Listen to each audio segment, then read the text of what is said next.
What if the greatest physicist of the 20th century hadn't predicted a technological breakthrough, but a mutation of the soul? Imagine the sound of your consciousness before time existed, a murmur vibrating in the vacuum between what you are and what you once were. Now try to hear that sound turning into an equation, not one that solves, but one that summons. Maybe you felt it in the quiet hours of dawn, that something in you is on the verge of remembering. A memory that isn't personal, but cosmic. This video is not a theory, it's a whisper forgotten between the lines of physics and the soul. In the archives of 1939, while the world was plunging into war and Einstein wrote his famous letter to Roosevelt warning of a devastating weapon, another fragment of his thinking went largely unnoticed.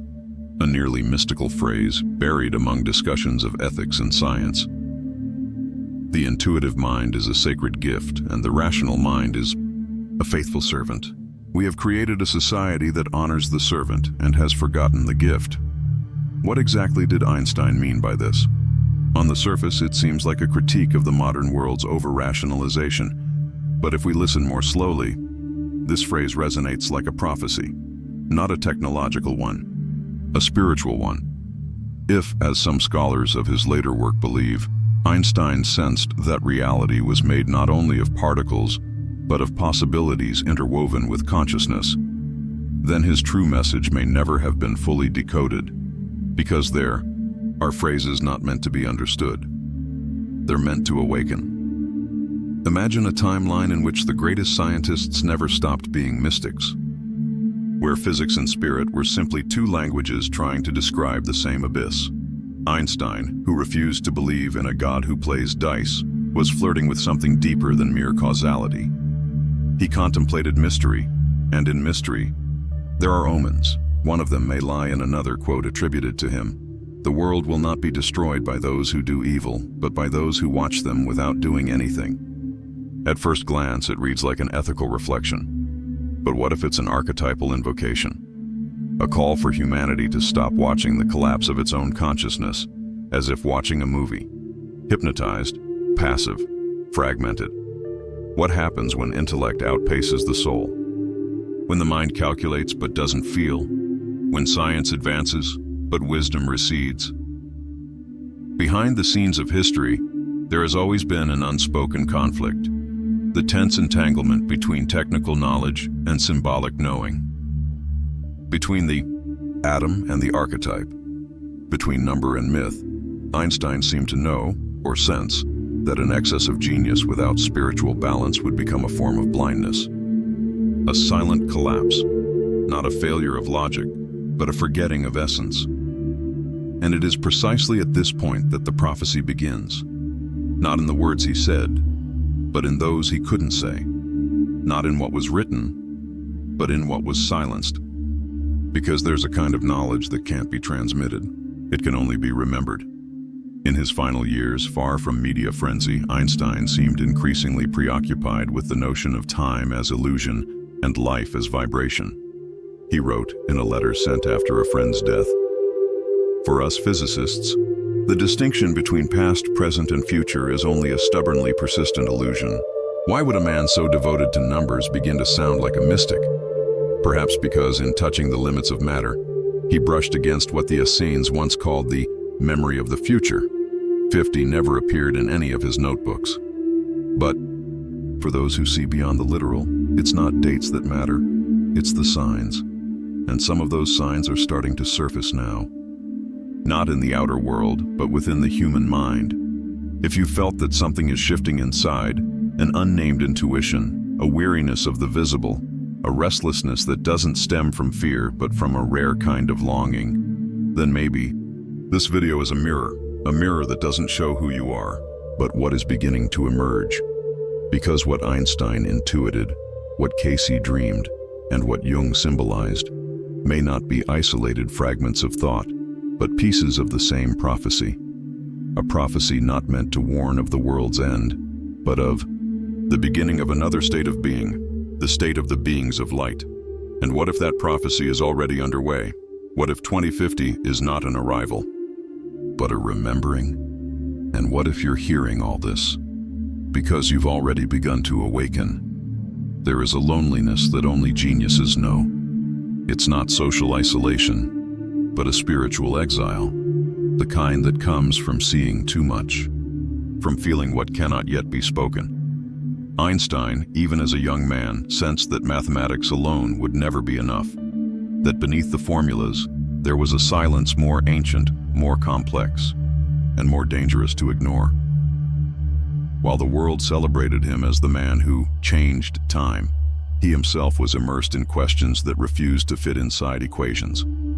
Relativity wasn't just a theory, it was an echo of something deeper. The realization that time, as we understand it, might only be a skin, and beneath it pulses another reality. The quote that crossed generations, "The world will not be destroyed by those who do evil, but by those who watch without doing anything," holds beneath its moral surface an archetypal warning. It points to a structural failure in modern consciousness, the disconnection between knowledge and being. In the language of myth, this is the fall of Lucifer. In Jung's language, it's the fragmentation of the self. For Einstein, perhaps, it was a painful realization that human intellect, without a spiritual anchor, would become a blind mirror. Brilliant but blind. For decades, we've equated evolution with data accumulation, machine precision, and mastery over matter. But what happens when we master technique and lose meaning? Intelligence without soul doesn't just collapse, it collapses silently.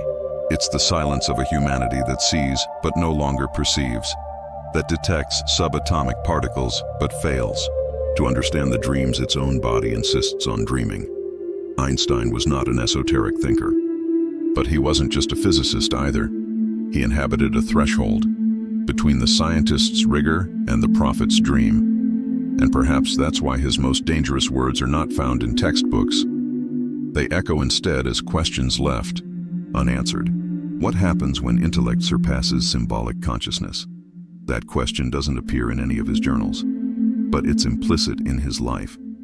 Symbolic consciousness is the realm of the invisible that gives meaning to the visible. It's where metaphors breathe, where archetypes recognize themselves, where dreams reveal truths that logic cannot access. When intellect dismisses that realm, we're left with a world that functions, but feels hollow. Life becomes efficient, but sterile. Perhaps this is why Einstein grew troubled watching his discoveries transformed into weapons. The equation that unveiled the mysteries of energy became the preface to the atomic bomb. And there lies the dilemma. Genius, when deaf to the soul, becomes its own kind of blindness. Jung once wrote, "The worst thing that can happen to a soul is to become too efficient without knowing why." Maybe in the quiet halls of Princeton's Institute for Advanced Study, where Einstein spent his final years, that thought visited him as well. Because there are pains that are not physical. They are the ache of realizing how far we've strayed from what matters. And at that point, the prophecy begins to take shape. Not as an external event, but as an inner collapse. A collapse that begins when we trade symbols for algorithms. When we replace existential questions with automatic answers. When we stop contemplating and only react. There's a blind spot at the heart of modernity. A place where we accumulate knowledge but lose meaning. Where we measure everything but feel almost nothing.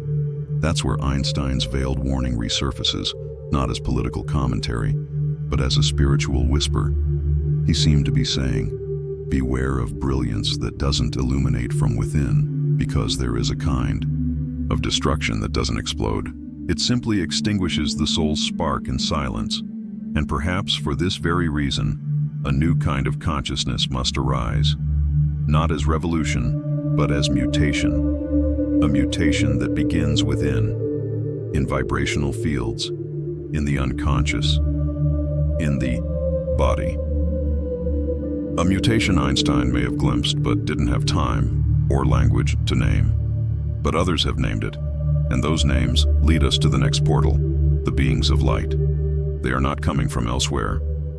They are emerging from the future of your own consciousness, and they are closer than you think. Something is happening, not in the sky, not in the headlines, but in the most intimate layers of your awareness. As if gradually, what once was only intuition begins to take shape in physical sensations, vivid dreams, and a kind of exhaustion with the visible world. You're not becoming too sensitive. You're nearing a threshold. To many, 2050 sounds like a marker on a calendar, a number, a prediction, a cosmic alarm. But for those who listen in stillness, 2050 is not a date.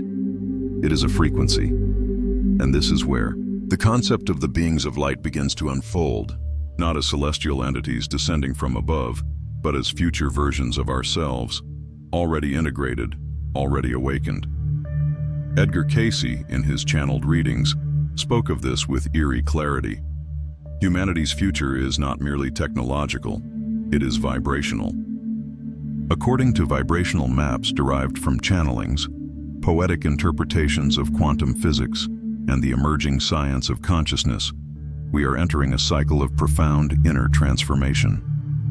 A process invisible to the inattentive eye, but viscerally perceived by those already living it in silence. Maybe you felt it, time speeding up, memory lapses without medical cause, intuitive flashes with startling accuracy. But it's not coming from elsewhere. It's not supernatural. It's another state. A state of consciousness that is becoming accessible because we, all of us, are crossing a neurological, energetic, and symbolic bridge. Imagine your brain as an antenna. Until recently, it was tuned to a collective frequency based on survival, control, and separation. But now, without any clear warning, it's starting to pick up a different band. More subtle, more silent, more complex. Neuroscience doesn't yet have all the language for this, but it's detecting the signs. Altered states of consciousness, heart-brain coherence, brainwave patterns that resemble those seen in deep meditation or near-death experiences. Regions of the brain once thought inactive are beginning to awaken. This shift is not merely biological, it's symbolic. What's changing is not what you think, but where you think from. According to Cayce, the beings of light are not cosmic visitors. They are future expressions of us, integrated, awake, pure in intention and frequency. They don't observe us as external guides, but as echoes of what we are becoming. And they often manifest through dreams, synchronicities, or that eerie sensation that you've been here before. The concept may seem abstract, but remember the last time you felt peace during chaos, or when a simple sentence seemed to dissolve years of inner conflict. You've already glimpsed that state. The beings of light are not characters.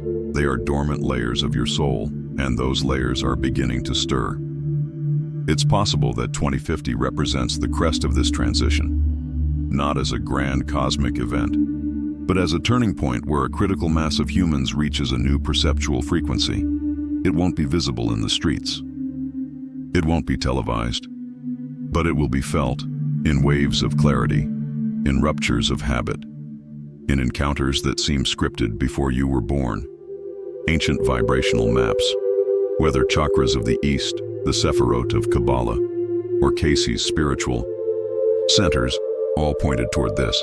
The human being is a conduit, and that conduit is being reattuned. And perhaps that's why so many feel disoriented, depleted, or out of sync with time. Because the mutation of consciousness doesn't come with euphoria. It comes with the disintegration of everything false. What once made sense now exhausts. What once was a goal now feels like noise. What once was your identity begins to unravel. But this is not death. This is mutation. And if you're feeling this, you are not alone. Millions are undergoing the same silent passage, and all of them, even without knowing it, are responding to the same call. A call that doesn't come from outside, but from within, from a version of you that's already made it through, not with promises, but with vibration, with dreams, with signs, with light. The next step is to recognize the missteps that block this transition from unfolding completely, because not all light truly illuminates, and the path to becoming a being of light first leads through the darkness you've avoided. It's time to confront that paradox. There is a subtle trap that ensnares many spiritual seekers. So well disguised, it often masquerades as enlightenment. It doesn't reside in temples or teachings. It hides in the unconscious urge to escape pain by using the language of light itself. In a time when spirituality has become marketable and transcendence performative, more and more people speak of ascension while avoiding their own inner abyss. The invisible error of modern spirituality is this: mistaking light for denial. Forgetting that true illumination doesn't come from avoiding shadow, but from walking through it, eyes wide open. Jung warned us with surgical precision. Enlightenment doesn't come by imagining figures of light, but by making the darkness conscious. And still, despite this clarity, it's common to find people focused only on raising their vibration or leaving behind density. But what is this density, if not a symbolic name for everything that remains unintegrated? When the quest for light becomes a disguised form of evasion, it loses its alchemical power. The seeker becomes trapped in a spirituality that shines on the outside, but does not heal from within. True ascension is quiet. It doesn't happen at events, and it's not celebrated on social media. It happens in the midnights where pain is held without disguise, in the days when ego dissolves without spectacle, in the moments you cry without knowing why, and remain present anyway. Because before you rise, you must descend. Before you fly, you must remember the ground where your soul was fractured. Authentic ascension is not ethereal, it's visceral. It requires navigating the psychic basement, reliving the wounds the body has stored, listening to the screams the mind has silenced, sitting with the wounded child, without trying to fix them too quickly. Not every enlightened being glows. Some burn in silence. This is not poetic flourish. It's a warning. Those who truly touch light are not the most radiant, but the most whole. And wholeness is not a flawless state. It's radical acceptance of our flaws as sacred parts of the whole. The shadow is not the opposite of light. It's the path to it, and to flee from the shadow with toxic positivity, empty mantras, or the belief that everything is already healed is to block the very alchemy we claim to seek. We live in an era where many speak of awakening. But awakening is not about transcending the world. It's about seeing it completely, with its contradictions, its raw beauty, its discomforts. To awaken is to look at yourself without illusions, to accept that yes, there is still pain, still anger, still guilt, and that all of it is part of the path. Spirituality that denies darkness is not spirituality. It's defense. It's the ego trying to control even its own dissolution. And as long as that defense remains active, there is no ascension, only detour, only escape. True light is dense. It has weight because it carries memory. It isn't a floating state, but a space where everything can be held without judgment. A being of light does not hover above the chaos. They stay within it. Without losing presence, they can still hurt, and yet choose to love. That's why beings of light are not idealized fantasies. They are future versions of us, who have integrated what we still avoid. The path to becoming one of them requires surrender, and surrender here does not mean giving up. It means letting go. Letting go of the need to perform wellness. Letting go of pretending to be healed when you're still hurting. Letting go of the lie that you need to be perfect to be whole. Because only those who do not flee will truly pass through. Only those who descend will ascend. Only those who burn will shine. And you? Are you ready to stop running and begin remembering? In the next portal, we descend into what has been most forgotten, the body, the sacred temple of metamorphosis, where the soul leaves messages disguised as symptoms.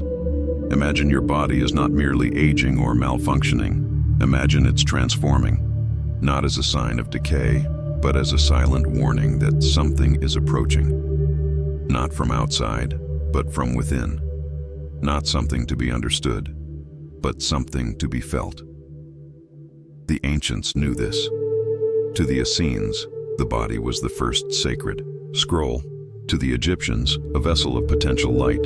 to the Celts, a bridge between worlds. And all of them, in their own symbolic ways, pointed to moments of deep internal transmutation, not as punishment, but as initiation. In these forgotten calendars, 2050 doesn't mark an apocalypse. It signals the maturation of an inner process, a cycle of metamorphosis in which the body ceases to be just matter and begins to act as symbol. Today, we call them symptoms. The ancients called them signs, vivid dreams, sensations that seem to exist outside of time, intuitions that pierce logic, identity crises that modern psychology can't fully explain, a kind of existential exhaustion that doesn't stem from the body but from the soul trying to breathe through it. Have you felt this? Then maybe you're already in transition. Not through rituals, but through silences. Not guided by gurus, but by a body asking to be heard. The transition will not be announced by world events. It will manifest through small inner implosions. Those moments when you feel you no longer belong to the world as it is. When time behaves strangely. When your memory reorganizes itself. When something in you is no longer what it was, but doesn't yet know what it will become. It's within that in-between space that metamorphosis takes place, and it happens in the body, because it's in the body that the soul writes its deepest processes.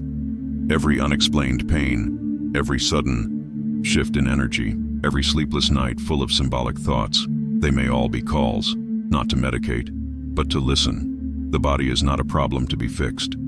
It's a map to be read, and in this map, symptoms are messages. Anxiety may be a soul vibrating on a new frequency, trying to adjust to a denser world. Pain might be an old structure dissolving. A racing heart might be the sign of something expanding, beyond your control. And when these signs are listened to without judgment, metamorphosis begins. What the lost texts of the Essenes described as the activation of the living temple is, slowly, becoming a shared language between spirituality and science.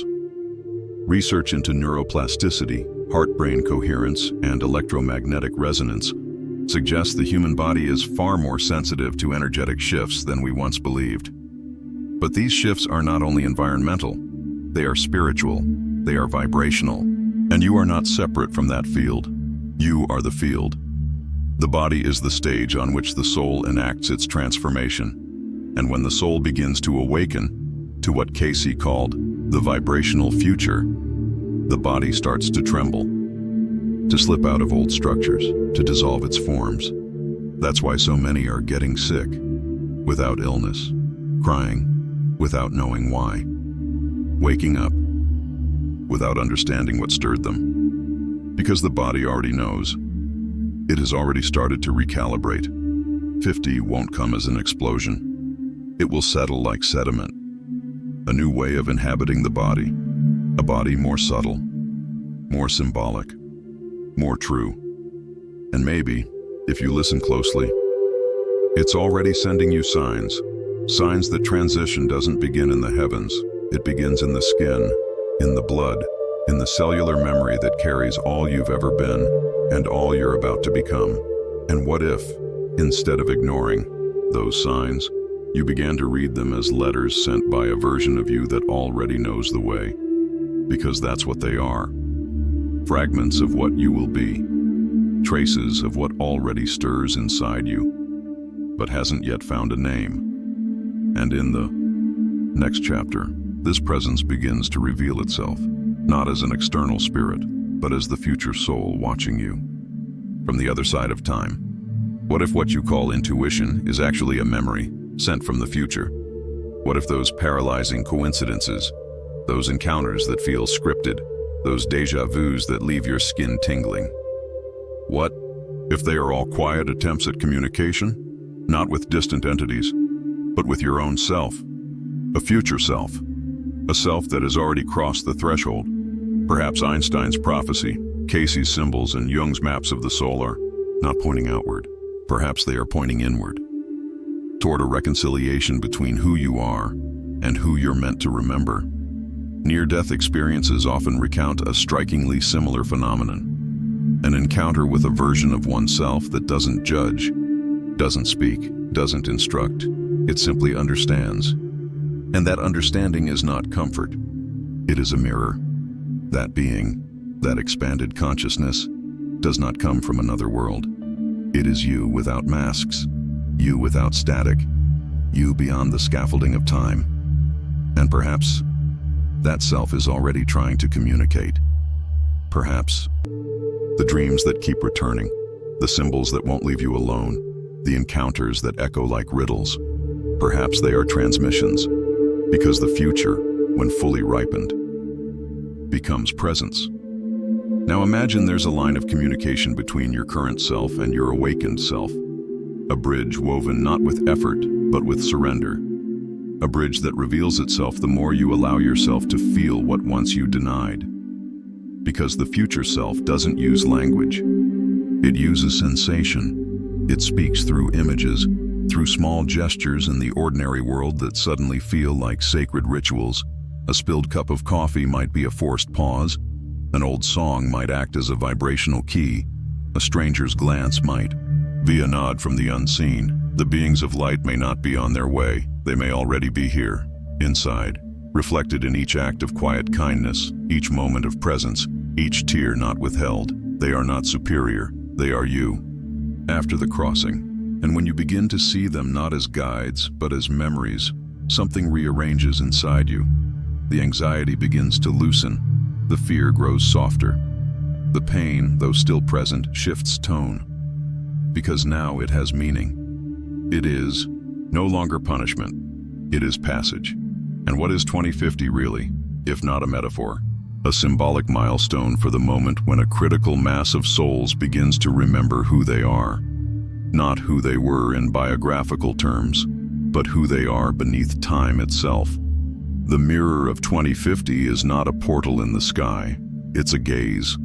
The gaze you give yourself when, for the first time, you no longer flinch from the reflection. And in that gaze, something ancient awakens. The memory of having once been light. The certainty that you still are. The courage to become. You're not waiting for 2050. 2050 is waiting for you. Waiting for you to remember. To descend. To cross. To choose to see your pain without fear. Your shadow without judgment. Your own face without turning away. Because in the deepest reflection, where time dissolves and the soul speaks, lies the answer you've been chasing, not in the stars, but in the eyes reading these words. In the eyes that sense this isn't just a script. It's a message, a reminder that the guide you've been seeking may be the memory of who you once were or who you're about to become. And what if everything you've been looking for lives inside a forgotten moment? What if your awakening doesn't depend on learning something new, but on remembering something old? What if, in the end, the prophecy was never about the future, but about something you silenced and are only now beginning to hear? The future soul already knows. Now, it's your turn to remember. Perhaps you're not waiting for 2050. Perhaps 2050 is waiting for you, not as a date, but as a frequency, not as a miracle, but as a memory. Because what we call the future is often just a forgotten part of ourselves, waiting for the right moment to be remembered. What Einstein glimpsed, what Casey dreamed, what Jung mapped, none of it points to a single destination. These are fragments of the same whisper, and that whisper has your name in it. If you've come this far, something in you has already begun to awaken. You may not have words for it. That's okay. Real change doesn't begin with explanations. It begins with sensations, with questions that don't go away, with silences that feel less like emptiness and more like memory. Because the void is not the end. It is the beginning of what's real. You are not lost. You are remembering a frequency that has always been yours. Remembering that there's a version of you that already crossed through. Remembering that the beings of light are not hovering above you, but living inside. Hidden beneath the pain you tried to forget. Whispering through the symbols you thought were meaningless. appearing in the coincidences that keep haunting you. They're not from elsewhere. They're from the future you silenced. And what if everything you've ever sought, belonging, meaning, the kind of silence that feels like truth, isn't waiting somewhere far ahead, but right here, in the space between thoughts, in the quiet shift of awareness, in the still moment where what you feel starts to remember what you are. You don't need to understand. You only need to listen. Because right now, in this exact moment, something is waiting for you, not to change you, but to recognize you. A memory, a vibration, a reunion with the part of you that never fell asleep. It just waited. Waited for the noise to fade. Waited for the masks to fall. Waited for you to be ready. Ready to remember that there is no after death. There is only the after forgetting, and that consciousness doesn't end. It only changes tone, contemplative invitation. If something in this spoke to you, leave a sign in the comments, a word, a period, a silence, so that others will know they're not alone, because those who can see must recognize each other. And if you could remember, who were you before the fear?